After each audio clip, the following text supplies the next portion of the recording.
Guys welcome back to a new video. আজকের এই ভিডিওটা হচ্ছে এমবিএ ডাউট ক্লিয়ার সেশন। তোমাদের কিছু ডাউট ছিল, কিছু কোয়েশ্চেন ছিল যেগুলো নিয়ে আমি আলাদা করে কোনো ভিডিওতে বলিনি। সো আমি সেই ডাউটগুলোই একটা জায়গায় লিখে রেখেছি, আর আমি সেগুলো একটা একটা কোয়েশ্চেন করবো আর সেগুলোর অ্যাকচুয়াল আনসারগুলো তোমাদেরকে জানাবো। তো চলো ভিডিওটা স্টার্ট করা যাক। ফার্স্টেই তোমাদের যে কোয়েশ্চেনটা ছিল যে এমবিএ করলে কি গ্যারেন্টি জব পাওয়া যায়, এক কথায় যদি আনসারটা বলি তাহলে হচ্ছে না। এমবিএ করে তোমরা জব পাবে, বাট গ্যারেন্টি না যে জব পাবেই পাবে, এরকম কোনো ব্যাপার নেই। তোমাদেরকে খাটতে হবে, নিজের স্কিলস বাড়াতে হবে, তারপর নিজেকেও ঠিক থাকতে হবে। শুধু কলেজের যে টাকা দিয়ে দিয়েছো, কলেজ থেকে একদম হাতে অফার লেটার ধরিয়ে দেবে এরকম হবে না। সো তোমরা যদি নিজে খাটতে থাকো, তারপর নিজে যদি ঠিক থাকো, পড়াশোনা করতে থাকো, তাহলে তোমাদের জব গ্যারেন্টি হবে। বাট এমবিএ করেছো মানেই যে তোমরা একদম গ্যারেন্টি জব পাবে এরকম কিন্তু না, বা কলেজকে এত এত টাকা দিয়েছো কলেজ চাকরি এনে দেবে, হবে না। এরপর হচ্ছে হাই প্যাকেজ কি পাওয়া যায়। কিছু কিছু ক্ষেত্রে হাই প্যাকেজ পাওয়া যায়। তোমরা যদি ওয়েস্ট বেঙ্গলের বাইরে স্কোপ রাখো তাহলে কিন্তু সেখানে হাই প্যাকেজ এক্সপেক্ট করতে পারো, যেমন ব্যাঙ্গালোর, পুনে, মুম্বাই, এসব জায়গায় কিন্তু হাই প্যাকেজ এক্সপেক্ট করতে পারো। এটার একটা প্রবলেমও হচ্ছে সেখানে থাকা খাওয়ার খরচাটাও বেশি। যেরকম তুমি টাকা পাচ্ছ সেরকম তোমার যাবেও সেরকমই তোমার পকেট থেকে, কারণ ওখানে মান্থলি রেন্ট যদি দেখো, খাবারের টাকা দেখো, সেই হিসেবে যদি তোমরা দেখো তাহলে অনেক টাকা ওখানে যাচ্ছে।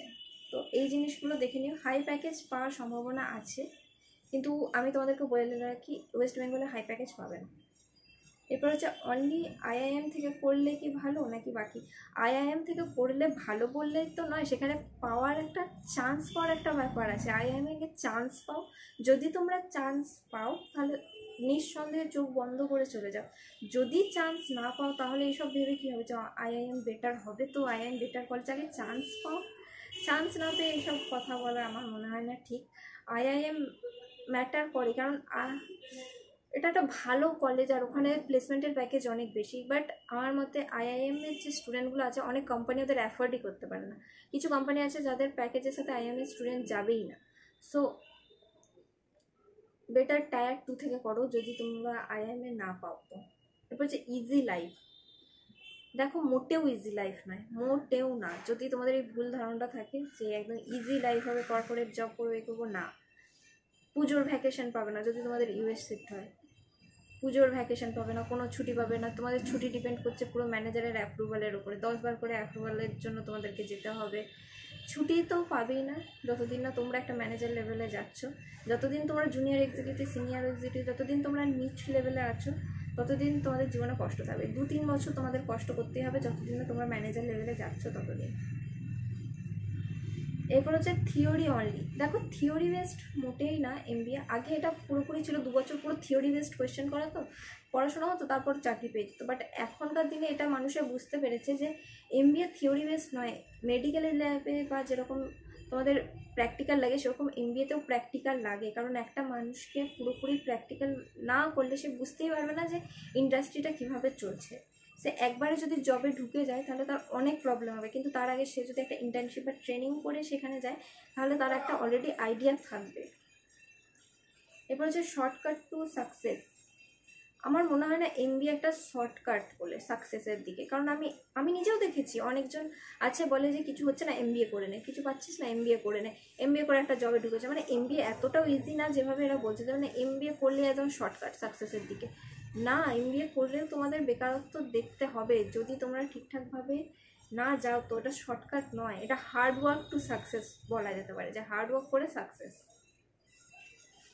এবার হচ্ছে অনলি কমার্স স্টুডেন্টস এরা কি এটা করতে পারে, আর্টস ব্যাকগ্রাউন্ড। দেখো এটা নিয়ে আমি আলাদা একটা ভিডিও বানিয়েছি, আমি এই ভিডিওটাতেও বলে দিই যে অনলি যে কমার্স স্টুডেন্টস বা সায়েন্সের স্টুডেন্টের জন্য এমবিএ ভালো সেরকম কিন্তু না। তোমরা যদি দেখো এমবিএতে 90% বেঙ্গলি মিডিয়াম, 90% আর্টস স্টুডেন্টরা জয়েন করে, তাদের কোনো রকম প্রবলেম হচ্ছে না। আর এমবিএতে কোথাও লেখা নেই যে কমার্স বা সায়েন্স ব্যাকগ্রাউন্ডের হতে হবে। তোমাদের গ্র্যাজুয়েশন থাকতে হবে, গ্র্যাজুয়েশনে মিনিমাম 50% মার্কস থাকলেই হবে, কোনো ব্যাকগ্রাউন্ডের কিছু ম্যাটার করে না। এরপর হচ্ছে জব উইদাউট ইন্টার্নশিপ। দেখো এমবিএ করার পর যে তোমরা জব পাবে সেটা কি ইন্টার্নশিপ ছাড়াও পেতে পারো। যদি তোমরা 2 বছরের ইন্টার্নশিপ না করো তো হ্যাঁ পেতে পারো, কিন্তু চান্সেস খুব কম, কারণ এখনকার দিনে কম্পিটিশান এত বেড়ে গেছে, একটা মানুষ 2-3টে করে ইন্টার্নশিপ করে অ্যাপ্লাই করছে। তো তুমি বলো, একজন যে 2-3টে ইন্টার্নশিপ করে অ্যাপ্লাই করছে সে, নাকি যে তুমি যে একটাও ইন্টার্নশিপ করোনি কিছু না অ্যাপ্লাই করছো, কে প্রেফারেন্স পাবে, কে চাকরিটা পাবে? তুমি নিজেই বলবে যে ইন্টার্নশিপ করেছে সে পাবে। So job without internship possible, কিন্তু এখনকার দিনে মার্কেটটা আগে দেখো, ইন্ডাস্ট্রিটা দেখো, এত স্টুডেন্ট বেড়ে গেছে যে উইদাউট ইন্টার্নশিপ না খুবই আনপ্রফেশনাল লাগে জিনিসটা। তো আজকের ভিডিওটা এইটুকুই। আমি কিছু ডাউট ছিল তোমাদের, যেগুলো আমি লিখে রেখেছিলাম, যে সেই হিসেবে আমি তোমাদেরকে একটা করে আনসার দিয়েছি। আশা করি তোমাদের ডাউট ক্লিয়ার হয়েছে। যদি তোমাদের ভালো লেগে থাকে অবশ্যই চ্যানেলটা লাইক, শেয়ার এবং সাবস্ক্রাইব করে দিও। আর যদি কোনো প্রশ্ন থাকে অবশ্যই আমাকে কমেন্টে জানাতে পারো। তো টাটা গাইস, দেখা হচ্ছে পরের ভিডিওতে। টাটা।